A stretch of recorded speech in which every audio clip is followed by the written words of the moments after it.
పేరుకు జీవితాన్ని మార్చే శక్తి ఉంటుందా? న్యూమరాలజీ ఏమంటోందంటే భారతీయుల్లో చాలా మంది బిడ్డకు పుట్టిన సమయం, తేదీ, నక్షత్రం, రాసుల ఆధారంగా పేరు పెడతారు. ఈ పద్ధతుల ద్వారా సూచించిన అక్షరాలతో పేరు పెడితే జీవితం బాగుంటుందని, కష్టాలు ఉండవని భావిస్తారు. పేరు ప్రభావం జీవితం, ప్రవర్తన, విధిపై కూడా కనిపిస్తుందని నమ్ముతారు. అయితే న్యూమరాలజీ ఆధారంగా కూడా లక్కీ ఆల్ఫాబెట్స్ ను సెలెక్ట్ చేసుకుని పేరు పెట్టవచ్చు.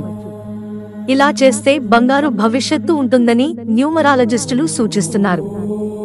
మంచి పేరు పిల్లల జీవితాన్ని మార్చేస్తుందని, బంగారు భవిష్యత్తుకు కారణం అవుతుందని చెబుతున్నారు. పేర్లతో సహా మన జీవితంలోని వివిధ అంశాలను సంఖ్యలు ఎలా ప్రభావితం చేస్తాయో తెలిపే అధ్యయనమే న్యూమరాలజీ.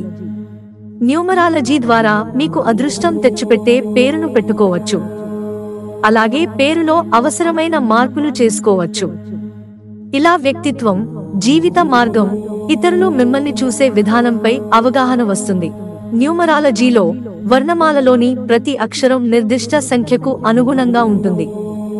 ఉదాహరణకు A1, B2, C3 ఇలా ఒక్కో అక్షరాన్ని ఒక్కో నంబర్ సూచిస్తుంది.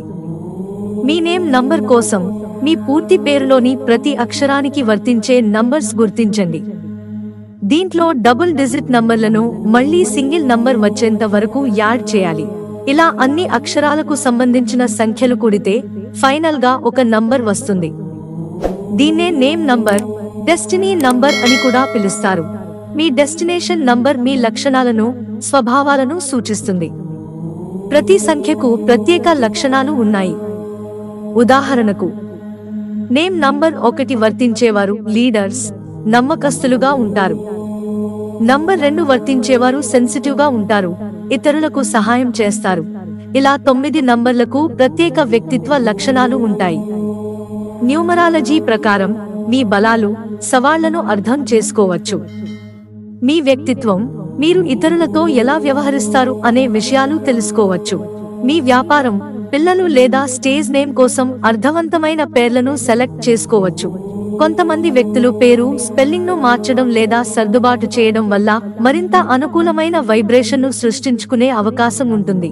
దీంతో జీవితంలోని కష్టాలు, సమస్యలు తొలగిపోయి పాజిటివ్ వైబ్రేషన్ వస్తుంది. మంచి అవకాశాలు లేదా ఫలితాలు తీసుకొస్తుంది.